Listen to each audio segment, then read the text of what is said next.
Hi everyone, welcome. Thank you so kindly for joining us. Welcome to Green Apple Books on the Park. Thank you for packing this place on a Monday. Good job, literary citizens. We are proud of you. Good job. I hope you're ready to keep clapping because tonight I'm very happy to let you know that we are welcoming Lacey as we celebrate the Möbius Book. Let's give a hand for Catherine is joined tonight by none other than Rita Bullwinkel. Let's give a hand for Rita as well. I'd also love to give a quick shout out to the Headland Center for the Arts who made Catherine's trip here possible and thus this evening possible. So thank you, Headland Center for the Arts. We appreciate you.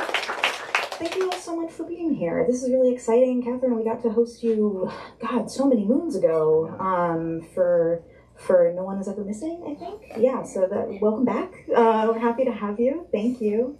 Thank you all for joining us here tonight in person and also online. Hello, online people. I'm waving to a camera in case you're wondering who I'm waving to.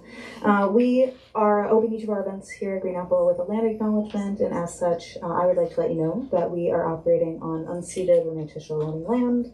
We think that land acknowledgement requires action, and so I encourage you to donate either your time or monetary means to an Indigenous organization each time you hear a land acknowledgement. I have details about the Remote Land Trust at the back desk if you are interested in how to participate in this project of rematriation. That is just one way to participate if you are interested. Very brief business before I let these two take over. Now is a good time to silence your cell phones if you have not already. I ask that you not take a call in the middle of the event and talk on your phone while you're sitting here in front of all these people.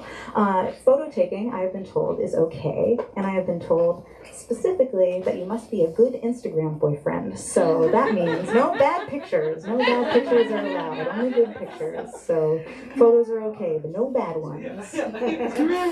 Please do check out our full event calendar online at greenapplebooks.com. We have a really great season ahead of us, including the event that you are at right now. That's greenapplebooks.com/events. We also have a couple posters hanging around. You can check them out in person too. Please do, if you are able, buy books. Please do buy books from us, the independent bookstore hosting it this evening. Thanks, I like it here too. But I mention all of this to say, and if you've been here before, you've certainly heard me say that when you buy books from us, not only you support us as an independent bookstore, you support the writers who put so much work into making these books, and then you get to have a book, which might be the best part. So if you are able, we always appreciate it. Thank you so kindly. And without further ado, I'm going to go ahead and introduce the two authors who are joining us tonight. First, Rita Bullwinkel is the author of the short story collection Belly Up, which won a 2022 Whiting Award. She's the editor of McSweeney's, the deputy editor of The Believer, a contributing editor for Noon, an assistant professor of English at University of San Francisco. She has no time to do anything else, where she teaches courses in creative writing, zines, and uses of inventive and foreign languages as tools for world building. Headshot, her debut novel, was longlisted for the Booker Prize in 2024. Let's give one more hand for Rita Bullwinkel. And last but most certainly not least, Lacey is the author of Nobody Is Ever Missing, The Answers, Pew, and Biography of X, as well as the short story collection Certain American States. She has received a Guggenheim Fellowship, Whiting Writers Award, New York Public Library's Young Lions Fiction Award, Brooklyn Library Prize, and the New York Foundation for the Arts Fellowship. Her latest, the Möbius Book, is the reason we are here tonight. Let's give one more hand for Lacey.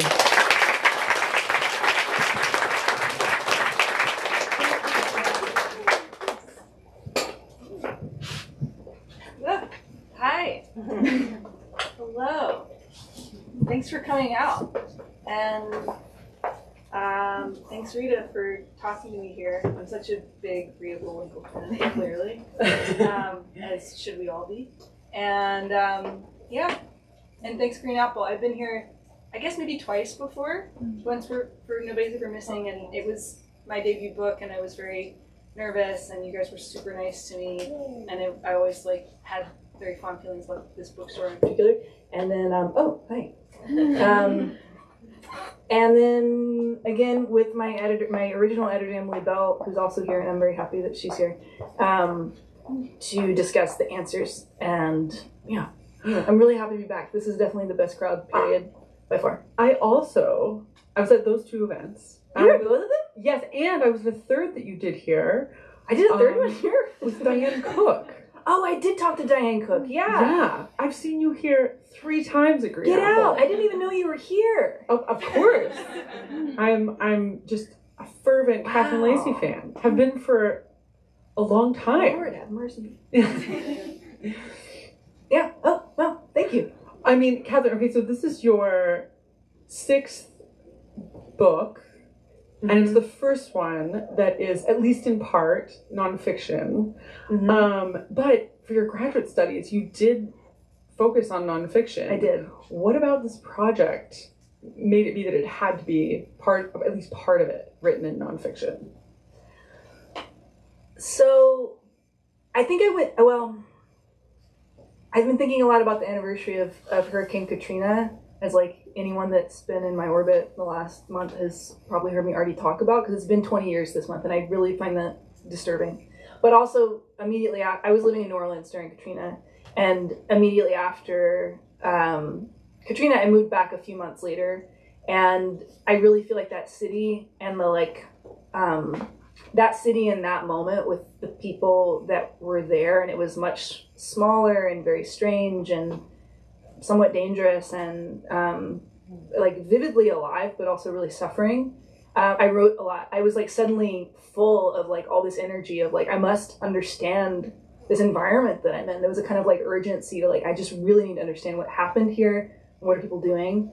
And then I also, at the same time, I met my first like really important teacher, who's Martin Poussin. There's like a number of his other students that are here because like, yeah, because he's like such an important effectual teacher. And so I had both the teacher of sort of like the space of New Orleans, kind of asking me to make sense of it, although obviously I was going to fail in making sense of it. But then I had this amazing, human being teacher, and he was teaching a creative nonfiction workshop. So I took that workshop and I was writing my essays about New Orleans and the people trying to rebuild the city. And then he was basically like, you should do an MFA. And I was like, what's an MFA? Like, I just wandered out of Mississippi like 5 minutes before, And so he was like, well, it's like a graduate degree. And I was like, I thought I was done with college. Like, what is that? And anyway, he was like, you should do it. You should do it in nonfiction, because that's like your body of work. And he's, so I did that. But I found it very hard to like write nonfiction, actually. Like I didn't have that urgency. There was nothing that was like needed me to write about it. And so I really kind of struggled for a few years after the MFA, and then during the MFA, like I didn't write anything while I was there that I was really like proud of. I didn't feel that like it wasn't a need that I was fulfilling. And then I turned eventually to fiction, sort of in the way that you will, because there is some sort of like need to understand something, that we all contain some sort of need to understand ourselves or where we're from, or our like kind of immediate story, right? And so that's kind of what got me to move into fiction. And then one gets cozy and one writes a few more books, and if you think you did it once, maybe you could do it again. And I kind of forgot about the fact that I had been sort of trained in this other line of thinking. But then there's, the inciting event of this book is that I had this kind of ridiculous breakup. And if you've read like any review of the book, you probably already know information about the breakup, even though like that's not actually that big a part of the book. But it was like the inciting event, because it was pretty like brutal and out of nowhere. And I didn't realize how much that relationship was like creating sense in my life. That, I think this happens in both good and bad ways, that we have an individual relationship with a family member or a friend or a partner or whatever, that is like, you don't realize that it's the glue that's keeping everything together until it is gone. And then you're just like, it's a different kind of grief, right? It's not just the sadness of missing someone, but it's also sort of the sadness of missing yourself. Like I just sort of ceased to have an identity. And so I think in that I was sort of thinking back to other times that I had been, it created the reason. I mean, the book wouldn't have existed at all if like that moment hadn't happened.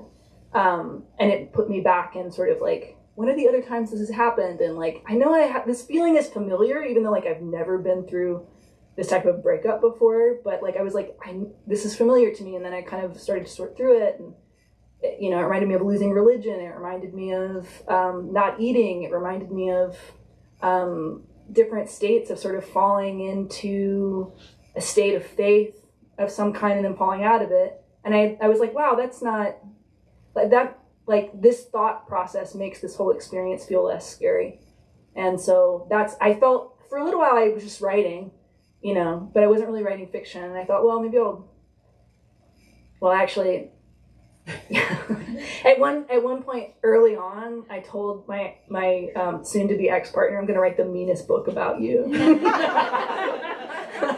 But I was like, in my head, I was imagining fiction because I was like, well, that's what I'll do, right? But it didn't feel honest to do. And also, like, an earlier draft of this book is the mean book about him. This book is not the mean book about him. So, like, don't get no false advertising. But, like, there was that sense of, like, I am going to, like, create some kind of justice for myself, which I think, whatever, people that get broken up with sometimes feel. Yeah, so that's why the book it began in nonfiction. There's a different reason why it sort of didn't stay there. But I feel like this is a book that is deeply interested in the ethics and realities of world building. And because half of the book is a narrative that is perhaps related to the other, half of the book is fiction and half of the book is nonfiction. It has this amazing design aspect where you can read it inverted either way. If you haven't seen already. Yeah. I think everybody here is like in on the joke. And I mean, I feel like by pairing the two mediums together, you're inherently asking the question of what the relationship between the two mediums, fiction and nonfiction, is. And I feel like, there are some fiction writers who are like, there is no difference between the mediums. Like, whenever you're constructing a self on the page, you are creating a fiction. That's how someone how I would say Maggie Nelson talks about their work, or even someone like Rachel Cusk, who works exclusively in fiction, but I once saw her give a talk at City Arts and Lectures, maybe some of you were there, where she talked about one of like the things that was plaguing contemporary literature was the imagination, and that which is a stance that I love Rachel Cusk, but that I really do not share with her. And yeah, so I'm so curious. I mean, I feel like this book is really begging the question about the relationship between the two mediums.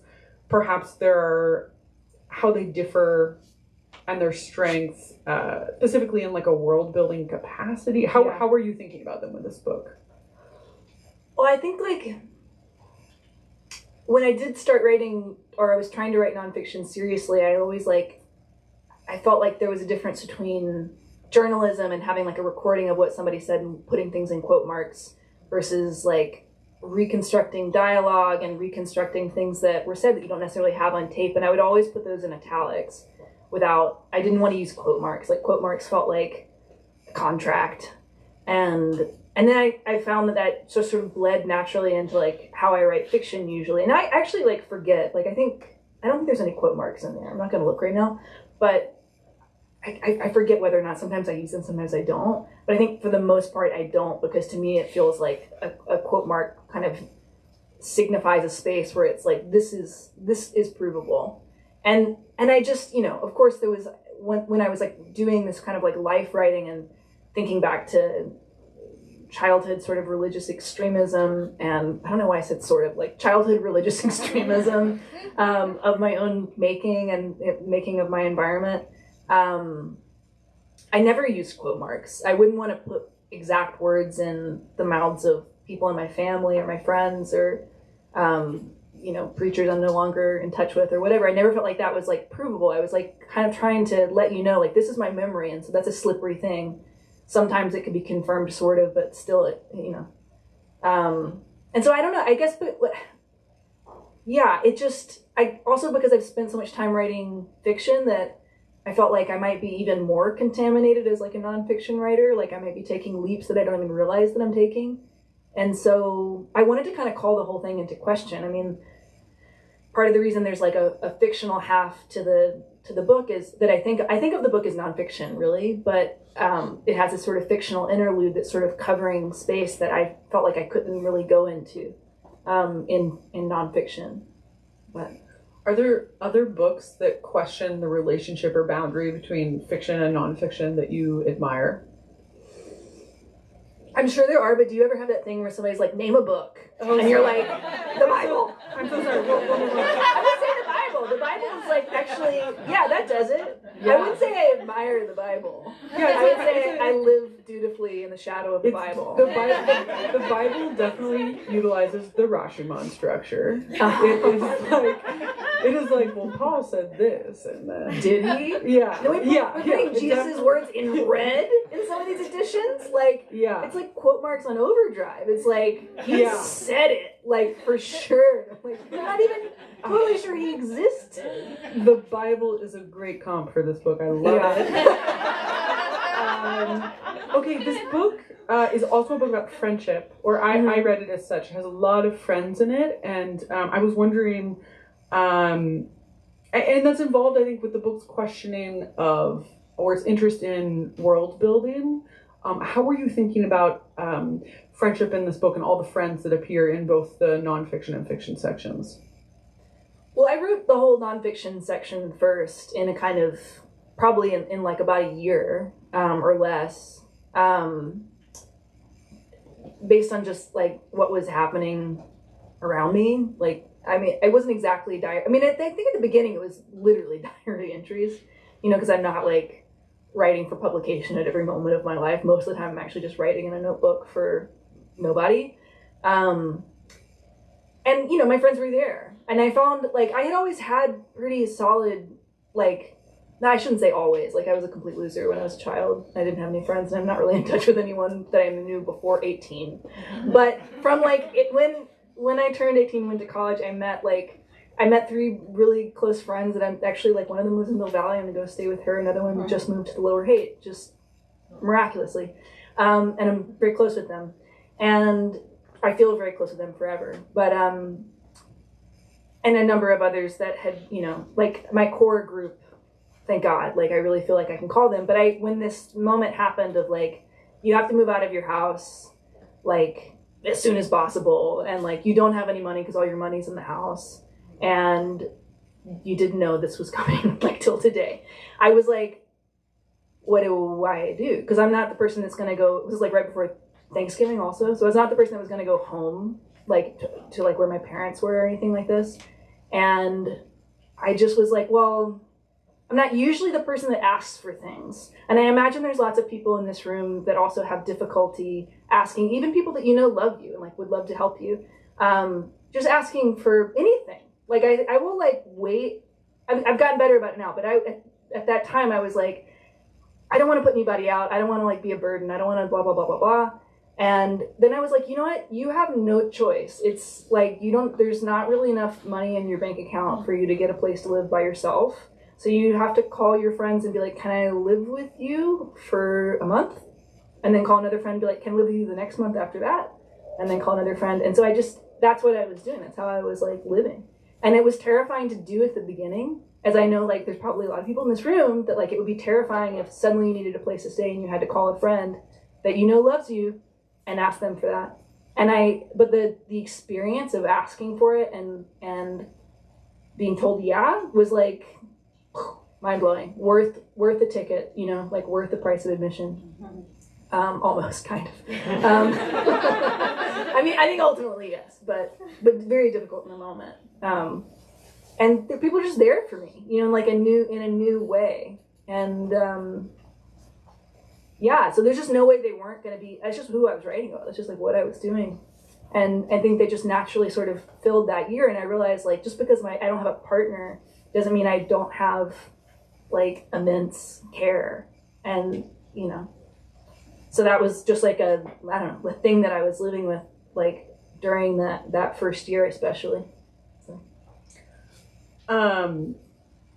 Something I was thinking about also, this morning as I was preparing for this conversation, and thinking about how the world building in fiction in this book is like related or brought into question with the world building that we do in relationships, both in romantic relationships and also non-romantic relationships. And then I remembered that in 2013, you had made this incredible... Oh, you have it. I have it. This incredible schema for the believer 12 years ago. It's amazing. And the title is An Incomplete Schema of Liaisons, Alliances, Marriages, and Affairs Between 80 20th Century Artists. Like this chart is like asking some of the same questions about, at least as I read it, on like the inextractable like influences that we have over one another. And you wrote this like little paragraph about love to go along with it. Do you mind if I read it to you? I think this is fascinating that you were able to bring this, and I want to hear it. Love and heartbreak are generally inseparable from a creative life. As difficult as it can be for an artist to address matters of the heart, there is a huge and always expanding body of work on the subject. Turn on any radio and you'll likely hear the voice of a lover, whether scorned or admired. Walk into any museum and you'll find scores of nude muses. In literature, it's no different. Quote, viewed a certain way, Jeffrey Eugenides once wrote, almost any story appears to be a love story. Underlying the works, there is a carnage of affairs, and the following schema attempts to document how love, musehood, and creative influence have passed through generations of artists. Of course, it is necessarily incomplete. Picasso and Nin could fill pages alone. Despite the endless blending of love and creativity, it is not always easy to use heartbreak or love as material without seeming either macabre or boring. Henry, a character in Tom Stoppard's The Real Thing, complains that love is distinctly unliterary, just, quote, happiness expressed in banality and lust. But he says so inside a play that tongues the issue like a wound in its mouth. So, I mean, I feel like this like paragraph is asking some of the same questions that the book is asking. Möbius Book, I mean, do you like see it through? Totally, I had not thought about it.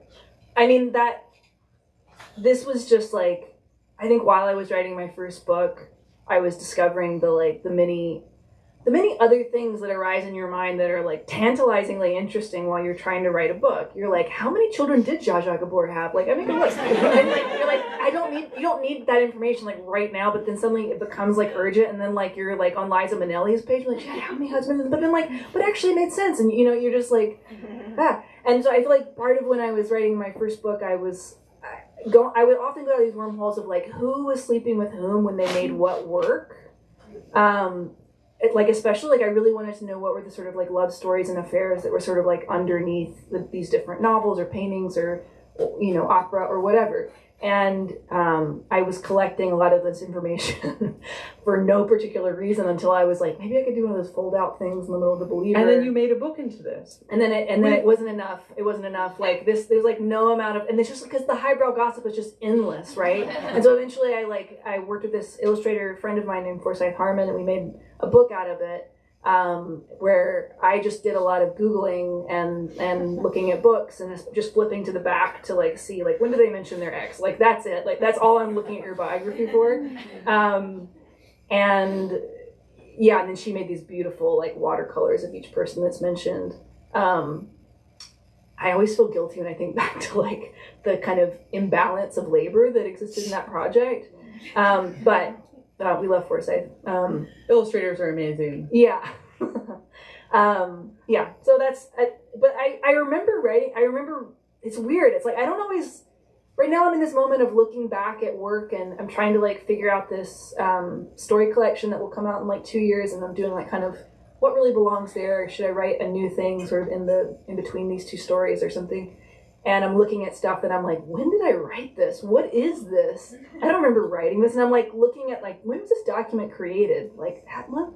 What was I doing? You know, trying to figure out. But like, I remember exactly where I was when I was writing that paragraph. Where were you? I was in my bedroom in my like cooperative bed and breakfast in Brooklyn, where I lived in 2013. And it was like very much a like front of mind subject for me at that time. And I remember reading that there's like a Jeffrey Eugenides He edited a collection of love stories.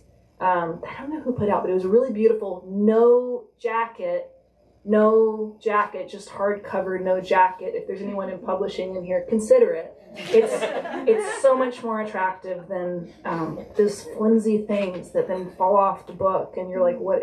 Why? You know. Anyway, I remember that book had that design. Yes, we're clapping for it. And it was kind of a Bible to me. I remember buying it and loving that book. Yeah, so many of these questions in biography of X and so many of your other books would now be the time to read from Möbius Sure, why not? Book. What do you think? Sure. How I've done it is I just pick it up, and if it's the fiction side, which it is, I'll read the fiction side first, and then I'll just read a little bit from the nonfiction side after. Edie's on the line, says she's coming over, says it's urgent, no context. Of course, Marie says, but where are you now? Where have you been? Dial tone. Marie returns the receiver to its cradle, turns off the ringer for the night. A landline, how quaint. When she goes out, nobody can reach her. 2 locks and a deadbolt, closing the door, locking all 3 behind her. Everyone here lives like this, though they smile and say hello to each other in the hallways. Marie, too, smiles and says hello. But you can't trust anyone who would choose to live here, such a place between places. Down 4 flights, out the front door, down the block to the corner, to one of the last payphones in the city. The payphone had been one of the main reasons she'd chosen this bleak and liminal neighborhood over the other bleak and liminal neighborhoods that she could afford. Proximity to something so irrevocably stuck in the past. Was she going to go through with it this time? And if she did call, what would she say? Marie had done this before, braced herself to stand within the phone booth's urine-y air as she considered breaking the no-contact streak by calling Kay. Like the way a smoke break broke up the workday, walking out to the payphone to maybe, but never actually make that call, had a way of breaking up her life into discrete pieces, a constant loop of considering and concluding. But again she leaves the phone booth, walks the half block home, passes through, did you write this? Passes through the building's locked gauntlet, skips the elevator for the stairwell, ascends to the 5th floor, and she would have gone directly to her apartment door. She would have gone directly there without stopping, every step evenly paced to follow the last. She would have done that if she hadn't noticed a puddle of what seemed to be blood seeping beneath her neighbor's door. She stops, looks at it. Blood. It could be nothing else. The body recognizes its filling with no effort, a smell, a heavy sheen, maybe a low-frequency sound picked up by her body hair. Still staring at the blood, Marie listens for the voices of the man and the woman who live behind that door, voices she hears often through their shared wall, though she doesn't know their faces. In the 6 months since moving in, she had avoided crossing paths with them. But as she listens for their voices now, with the blood there, shining, the puddle perhaps still expanding, all she hears is air rapidly entering and exiting her body. Then, without quite realizing it, she is back in her apartment, locking the 2 locks, the deadbolt. She is still standing at the door, unaware of how much time has passed. Already she is considering returning to the hot, yellow air of the payphone booth. And maybe this time she'll make that call. So then it goes on from there, in its own special direction.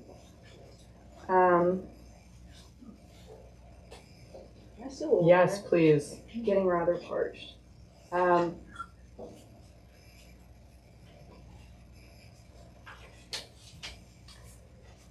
Odd impulse to catalog these days, not that I can forget them, not that I can remember them clearly. I woke in the guest room, the attic, a guest in my own home. I'd never slept a night in that room, and staring up at the white clapboard ceiling and walls, I felt I'd been shrunk down and shoved into a doll's house, and I knew then, again, or for the first time, how grief expands as it constricts, how it turns a person into a toy version of herself. A man downstairs was the reason I'd turned from inhabitant to visitor. My phone rang. The reason was calling me from the floor below. He wanted to know if I would say goodbye to him before I went to the airport. "What have I been doing all week?" I asked, "if not saying goodbye to you." I hung up. Before we bought that house, when we lived in Berlin, the Reason bought me an unreasonably expensive Japanese teacup. I felt the teacup was too nice to own, feared I would break it, and the Reason often brought up the fact that I did not use the Japanese teacup often enough, that I obviously did not appreciate the teacup's beauty or the Reason's generosity, but I thought I did appreciate that beauty, that generosity, and occasionally I told him so. But the Reason insisted I did not, that I could not possibly feel appreciative based on my behavior vis-a-vis the teacup, so I began to think that he was probably right, and I put my hopes toward truly becoming the person for whom this teacup had been intended, someone who used it with frequency and pleasure, a person who didn't feel guilty about being given something so costly that she did not, perhaps, deserve. And I hoped to become this deserving person very soon, at some reachable point in the foreseeable future. One afternoon during the days I lived as a guest in my own home, I returned from a walk in the cold to find the Reason sitting silent in the living room. I took the Japanese teacup from the cupboard, set it on the floor, took a hammer from the tool closet, and set it beside the teacup. That guy clapping for me. "You have to break it," I told him, and after some hesitation, he did. The beautiful woman smiled as she told us the story of her grandmother, who had also been beautiful, a woman who had come of age in post-war Greece, knowing hunger, knowing fear intimately. But everything worked out in the end. She survived those desperate years, married, had children, raised children, saw those children have children, and everyone was beautiful. Recently, this woman had asked her grandmother what she would do if she was single and young again and had to marry either a very beautiful man who was evil or a very ugly man who was kind. The grandmother was unapologetic and unequivocal in her answer, "Evil beauty," which proved the grandmother's tenacious vanity, the beautiful woman explained. But it made sense, I said, given her childhood, the war, the things she'd lived through. To me, it seemed clear that evilness is just extreme self-preservation, and to be his possession would accompany his protection. "Now I have to revise the whole way I saw her," she said, laughing, and the conversation took over the table, the evil beauty and ugly kindness dichotomy, everyone's charming, tipsy opinions. The couple on my left was newly in love, and the man on my right was heartbroken, and everyone was dressed up as our friends had just married in a garden flush with new flowers. I didn't say anything else on the matter, but I could feel the ease of the grandmother's decision so clearly. It likely wasn't Hitler evil she was imagining in this hypothetical husband, but an average, domestic sort, the kind that's more Machiavellian than sadistic, a man who can make you feel that he knows you better than you know yourself, and oh, how nice it is to feel known. I'll stop there. Thanks for listening. One of the many things I admire about your writing, Catherine, is that you have such terrific and total range. Every time I pick up a Catherine Lacey book, I have no idea what to expect. And I felt the same about these two, I don't know if you have language for the halves, better than halves, of this book. We could go with like arteries or like Venn diagram, but they're related. They're. I like the idea of halves as long as you don't call it first part, second part. No, never. Some people that read it in like PDF form or ebook or something, they're no. the first part, the second part. I'm like, the whole point is there's no first and second, that's why it's upside down. Like, if I was like okay with calling one and two, I would have done that. I like begged FSG to like make it upside down like I want it to be. You know, I know it's crazy, but please. I can't imagine how you succeeded. They're really nice to me. I think this is like an argument for staying in one place if you can possibly manage it, like to nurture relationships that you have with your editors and with your. I've had the same publicist for every single book. I mean, that's crazy, you know, and like just to kind of get to know them and let them get to know you. I mean, I think we have a nice thing going on. It's my longest lasting relationship. Ferris, Strauss, and Giraud. I can't love you back, but who cares? Yeah, in terms of like tone and voice, they are related. Yeah, there definitely is an overlap in the book, but there is also there's also separation in the halves. Were you thinking about that consciously, or how did your postures in each effort differ? I mean, I guess the nonfiction half, the directly nonfiction half, is like unaware of the fiction half. Like, it was all written before I wrote any of the fiction. Mm-hmm. And there was a little editing after the fact, but not very much. And the fiction half is like aware of being sort of underneath this other thing. You know, like the person that I was when I wrote it, I was aware that the context that I was writing into. By then I was trying to make it a book. A lot of when I was writing the nonfiction, I was just writing. That first chapter is like almost a scan of a diary page, you know? It's, the language is just exactly as I was experiencing it. And I think that's why the tone is very different, because by the time I'm writing the fiction, I'm in a very different place. And even if I'm inhabiting, you know, fictional characters that are kind of in a place like I was when I wrote the nonfiction, it was very different, right? So, I don't know, they speak to each other in this kind of like, almost like one of them is eavesdropping on the other. You know, it's not... I love that. Yeah, and I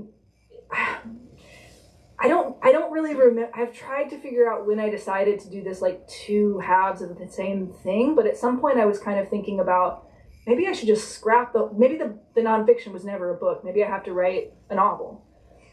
And that's kind of what I was like, I think what I was approaching when I started writing the fiction was like, start over, like, let's try this again. But it just really felt like there was something honest that both sides of the book were doing, that it just felt like I was writing the same book. And I just wanted it to go like this.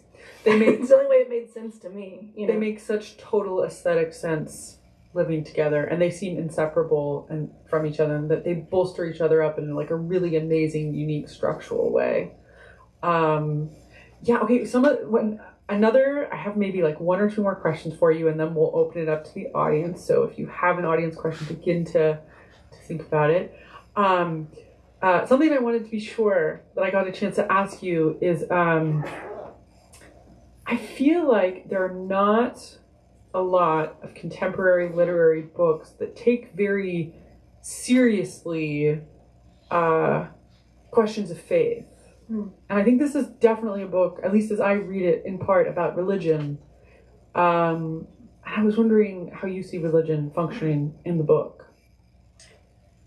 I think it's like one area, like I think there's always something that's kind of undone in one book that maybe you're hoping to address in the next project. And I think there's something like, I tried to be as direct and say exactly what I meant about religion, spirituality, and all I mean by that is just sort of the belief in something more than just the material. And I had been sort of surrounded, both by choice and just by circumstance, by people that had really only believed in like the verifiable, like factual physical world, and there's nothing beyond that, and everything else is like a fairy tale. And I had really tried for many years to sort of cling to that as like, that's my new religion. You know, like total cold, like atheistic, just commitment to the nothing, right? But it never worked for me. And I think to do that is to like degrade and refuse like really Gnostic experiences I had as a child that like I know are not, like now I know are not like Jesus Christ, my personal Lord and Savior, coming down to like speak to me personally, you know? It's like, that's a metaphor. That was never the thing.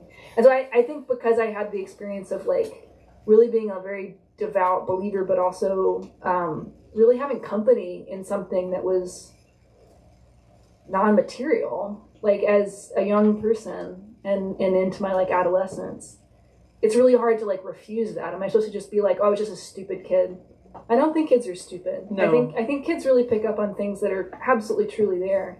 And like for many years I had decided like I was deluded, I was surrounded by evangelicals, I went to too many Christian camps, I was like bought into all this stuff, which I did buy into all that stuff, but I also had my own experience of it. And so I think I've always been trying to make room for that in my now, which is like very far from my childhood. So I mean, to some degree, I mean, yeah. At one point we described Nobody Is Ever Missing, my first novel. It's just like a woman wandering around New Zealand, sort of having an extended crisis, and really being like, is this reality? Like, is this a microphone? Are you people? Am I here? What is this? Like, that's kind of all she's doing. And that's what I feel like I'm still doing. And that's basically what my childhood was just like in Mississippi instead of New Zealand. And in some ways that book felt like a memoir, even though there's nothing autobiographical in it. You know, just like this experience of like questioning existence. I don't know how you can't do that. I mean, maybe it's only because I was raised in the kind of intense religious environment that I was raised in and that I'm not a part of anymore, that I experience that, but I don't think that's true. I think you talk to anyone for long enough and you get to that point where you're like, we both don't know what it is. Like why, not just why we're here, like as if there's a meaning, but like literally the like accident of just biology that had to happen for us to be here. I just think that animates everything I do. I think that animates how I talk to somebody making coffee. You know, it's like, how can it not? It's so ridiculous. I think what's really interesting and compelling is the nuance in it.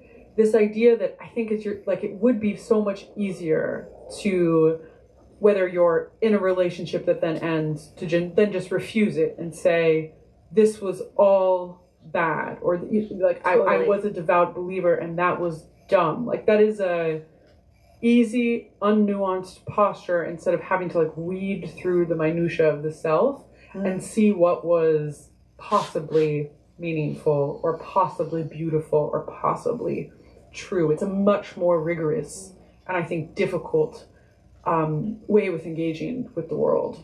Yeah, it's vulnerable and sloppy, and you have to face your own mistakes and hope and just blind like desire that there's like meaning to these things. You know, I do think there's a big parallel between like the end of like a big relationship. Like you often see your friend being like, I'm never, like, and I was married when I was young, I got divorced and I was like, I'm never getting married again. I got in a serious relationship, but I was like, no more marriage, we're done with marriage. Like, obviously that wasn't for me. I really have no idea what it is. I'm fully married again. I'm like so happy to be married. Like, I can't tell you how like different, like marriage is just, it's like if there are as many as there are people, there's actually twice as many, you know?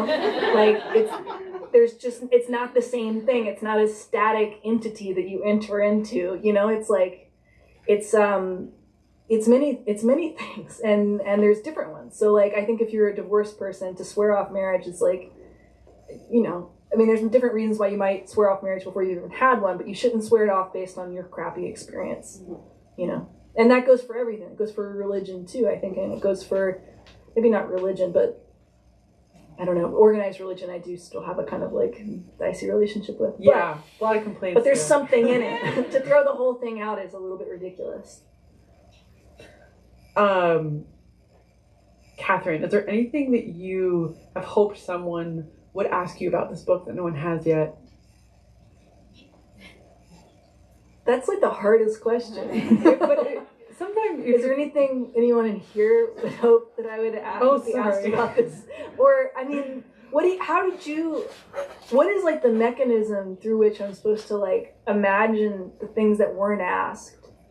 Do you know what I mean? I'm so sorry. Yeah. No, I apologize. I don't mean to shit. Sorry, Rita. I don't. No. I love that as like a. Because I am asked this question sometimes. I think you're asked this question sometimes. Yeah. Sometimes I do feel like I'll make something where, I feel like I'm circling something that's like not the main thing, and then I end up talking about the other thing, and. Like, I think this book is circling so much. Like, it is about, the nodes of the book. You know, it is about world building and love and the tension between, and heartbreak and grief and the tension between fiction and nonfiction, and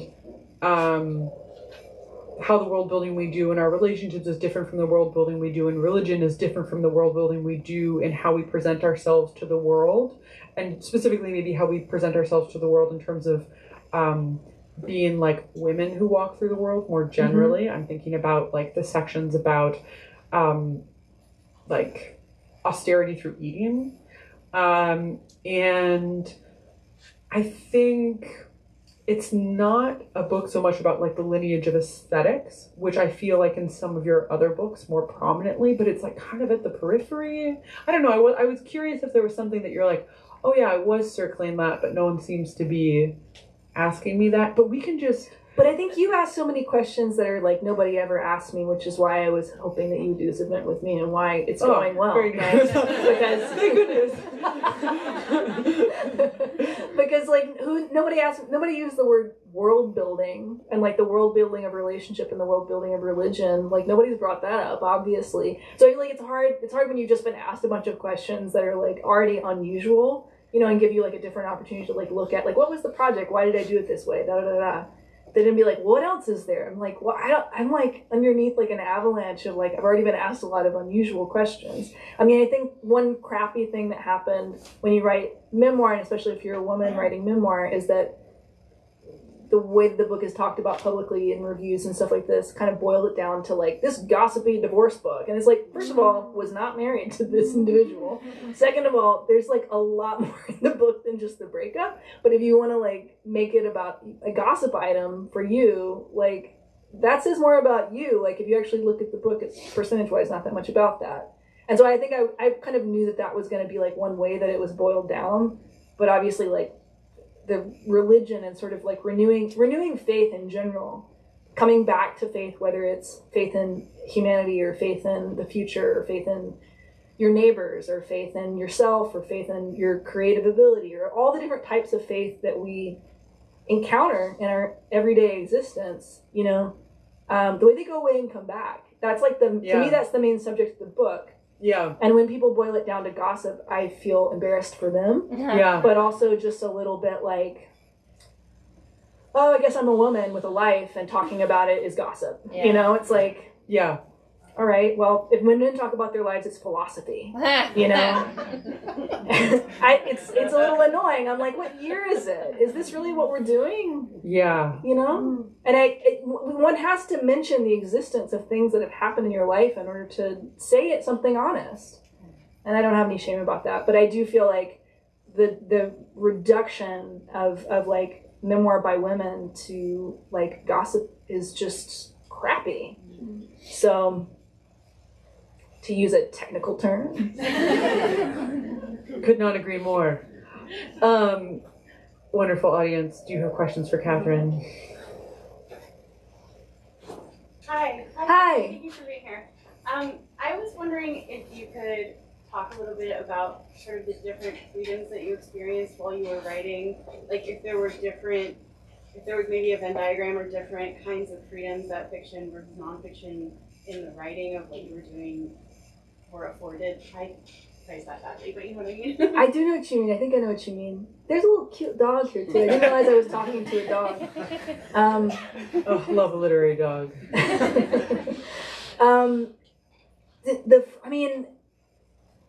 I think first of all, maybe part of the problem and part of the like fear that I had when I was like writing, I really wasn't, for like a few months, I just was really unable to do anything. I was just living with my friends, you know, like going through the holidays being like, what's life, you know, and having kind of strange times in different cities.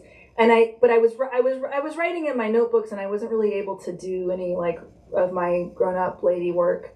And I realized at the end of the year I had like failed to make any money. But I think, and part of the reason that I was writing, but I was really resistant and afraid of the idea of publishing nonfiction, especially about this time, because it's like humiliating. It's like the most humiliating thing that could happen to you. You don't want anybody to know about it. And you're like, so I'm going to write about it and then just tell everybody? Like, why would I do that? And I think part of it is I think there's too much freedom to some degree when you're writing from your own life. I think part of the thing that I love about fiction is you choose different kinds of constraint. You know, like I think sometimes the idea of writing fiction is intimidating to people because they're like, well, it could be anything, you know? But no, I think the way that you write fiction is actually by closing doors and saying it's going to happen in this space, it's going to be about these characters, it's going to be in this time frame. We're not going to jump back too much. Like you can make all these sort of limitations for yourself in fiction, and I feel really cozy in those limitations.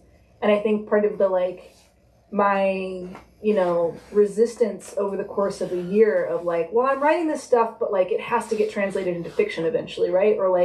Or it has to just be burned with the journals at the end of this year or something. It was a problem of excess freedom, I guess. But I do like the idea of the relationship between freedom and constraint in general, but the different types of freedoms that different genres afford you. Right now, to me, nonfiction and memoir definitely seems just simply too much space, because once you go into the psyche, anyone that's done therapy for any amount of time realizes there's just way too much in there. It's just you'll just keep going. Whereas fiction to me has always felt it's felt scrutable. It's felt kind of you can get to the bottom of the story, kind of.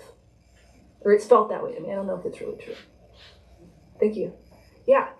Okay. Apologies to this cute dog for the question I'm about to ask. So cute. But in the fiction half, the character has this conversation with a dying dog, and it's kind of has a holy out of body experience with it.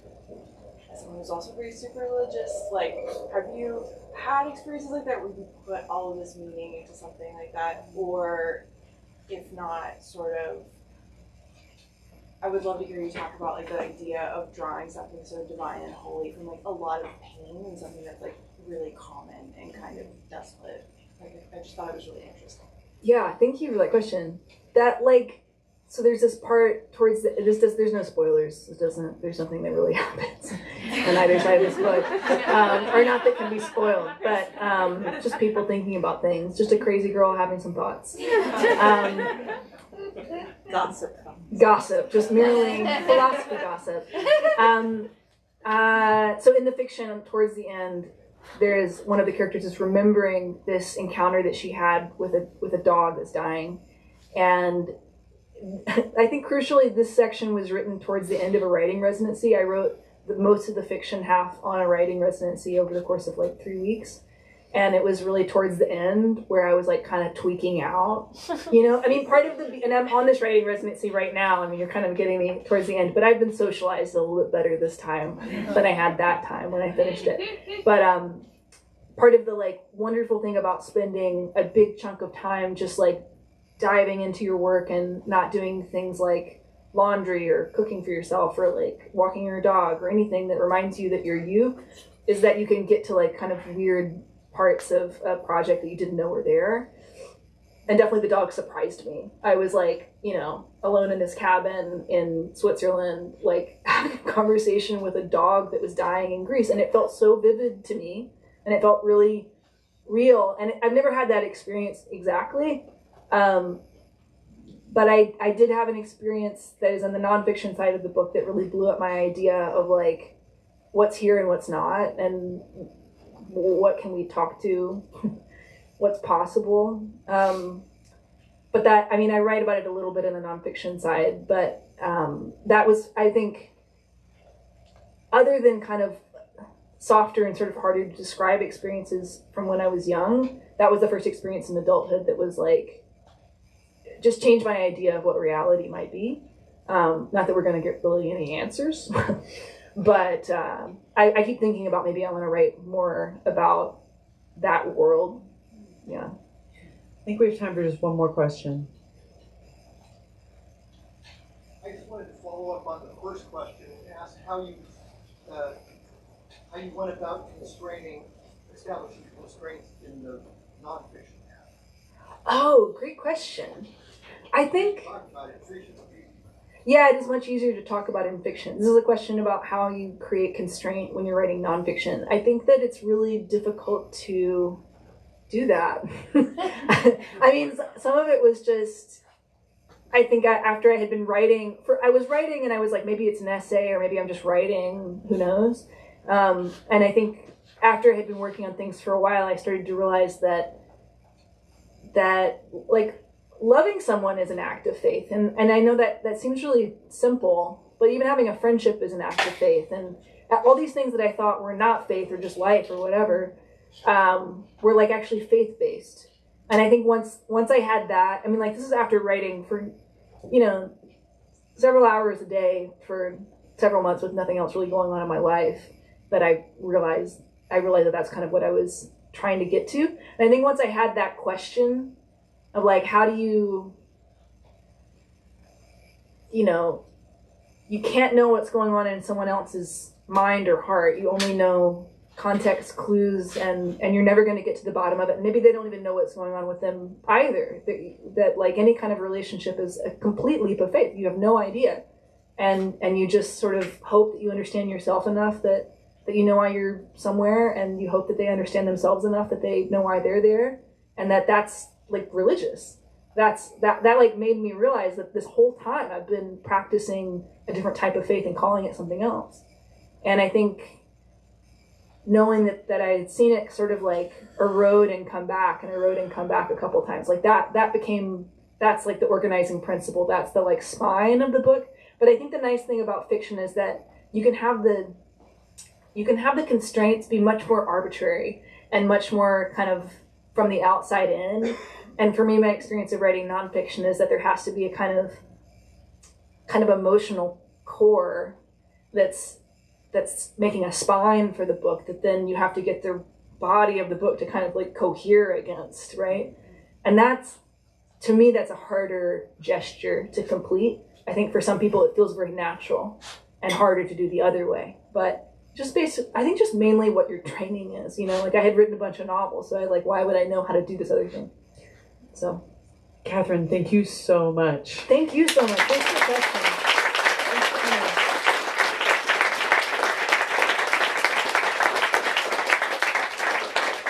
Please buy Möbius Book, buy other books. Carr and their entire team at Green Apple are such incredible, just sparkly literature clergymen. We're just so lucky to have them. Support Green Apple. Thanks for coming. See you guys around later. Keep it going for Catherine, Lacey, Rita Bullwinkel.